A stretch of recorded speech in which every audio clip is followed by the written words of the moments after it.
Embattled Deputy Governor of Ondo State, Lucky Aiyedatiwa, may heave a temporary sigh of relief over the impeachment sword dangling over his head.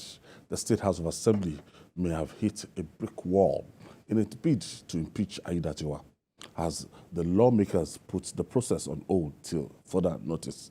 This came after the Chief Judge of the state, Justice Olusegun Odushola, refused to set up a panel to investigate the deputy governor within the 7 days allowed by the law. Yes, the judge, the chief, CJ is saying that, look, there's a court process that has been filed, and he's waiting. The court order that the proceedings must stop. So, you know, it's an order. It's an order. They can be vacated. And there is no serious judicial officer, talk less of somebody of the rank of a CJ, who will allow the decision of the court to be disobeyed. It's not going to happen. And, you know, one thing I like about our constitution is that if you want to impeach, you can impeach, but you can't do it without the judiciary. Because it's the CJ that will set up a panel that will look into those allegations. Yeah. The assembly cannot be the judge, the jury, in its own matter. The assembly, if it's left for the assembly, the separation of powers. If it's left for the assembly, 24 hours. Because the deputy governor does not have supporters in the house. All they are waiting for is just to chase him away. He doesn't have supporters. Look at how easy it was for them to get signatures against him. The man didn't, and some people have said, oh, it's because he did not even try to acquire powers. The story of Ondo State. He just, at the end of the day, they must get the order of the court vacated. That's what the judge is saying.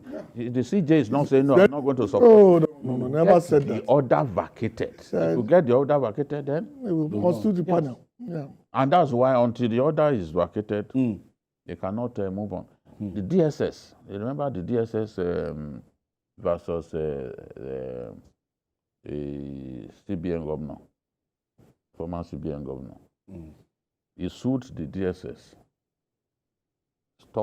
he got an injunction stopping the DSS from arresting and prosecuting him over terrorism-related charges. That time, that was the first thing. Yes, that was before the I think it's 2022. Administration, 2022 or so. Yes, during late 2022. Yes, and at the end of the day, no one has succeeded in vacating the order.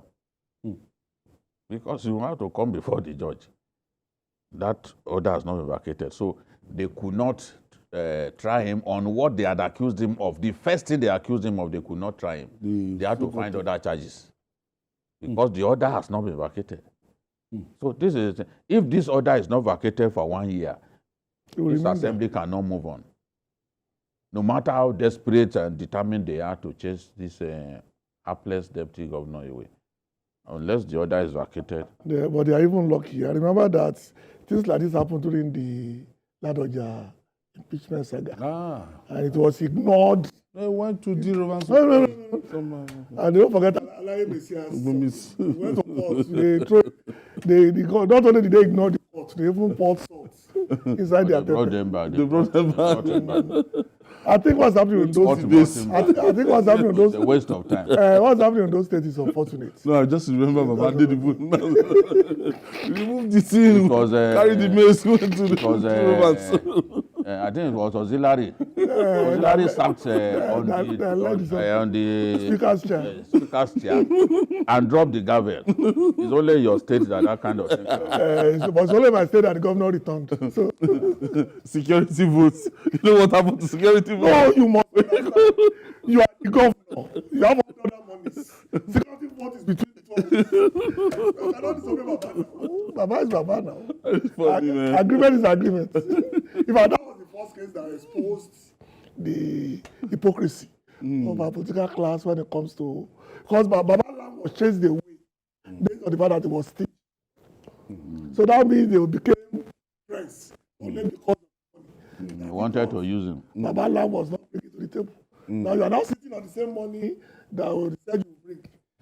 Baba does not lie. Now people know that. Baba Aiyedatiwa doesn't lie. He will tell you his story. Ọmọ mi kan tó ṣe nù. Ẹni òpówó yẹn ni ó dẹ̀ lóhùn òpin. A lè dànù. But God is in control. The deputy governor is lucky that the CJ has decided to obey the rule of law. Not everybody is that lucky in our country. And I wish the governor will come back home. He's the governor of Ondo State. He's not the governor of Ondo State in Ibadan. He should come back to Akure. Because sometimes leadership is about the feasibility of knowing that the man you are talking. The state is suffering. Let's face it. Because the governor cannot simply disappear for months. Because it's like the state is without a governor. No, it's not.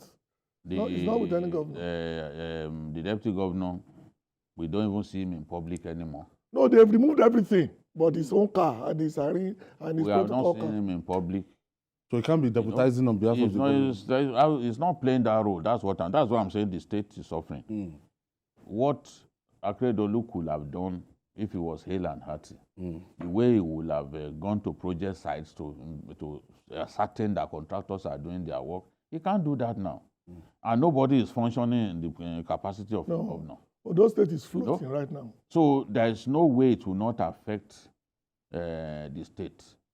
The state has been set back by the unfortunate... and it's unfortunate because Akeredolu was a fantastic and the governor. refusal to allow the deputy governor to do his work. Because all you need to do is read those allegations again. They are not serious allegations. They just want to... I believe that the third party just came in. No, the politics of Ondo, the politics of Ondo is already about thinking of the next election, and they want to get him out. They want to get him out because this is the anointed candidate until a few months ago. Yes. Of Akeredolu himself. Governor used to say it. That was the major problem. Lucky. Ẹ̀yin lè máa parí ètò He was the anointed candidate of the government. Lucky. Ẹ̀yin lè máa parí. But some people are not happy with that particular thing. Governor Akeredolu just exposed himself that he's not a politician. Akeredolu speaks his mind. Yeah, it doesn't. No, he's not a politician. He's a radical. That's on the day of their inauguration night. He said it there that this is the person who will succeed him. Yeah. You have finished him. So you have exposed him. You have finished so him. They just came for him. Remember the interview that Buhari granted now, where he said that he has someone in mind that he wants, but that if he mentioned that person, he will kill him. They will kill him. The man knew what he was saying. You don't do it, and other governors too don't do it early. They don't show it early. So you wait until the last minute. They do know that Ododo. Honestly, 2 days to the primary. I was calling. Oh, you forgot.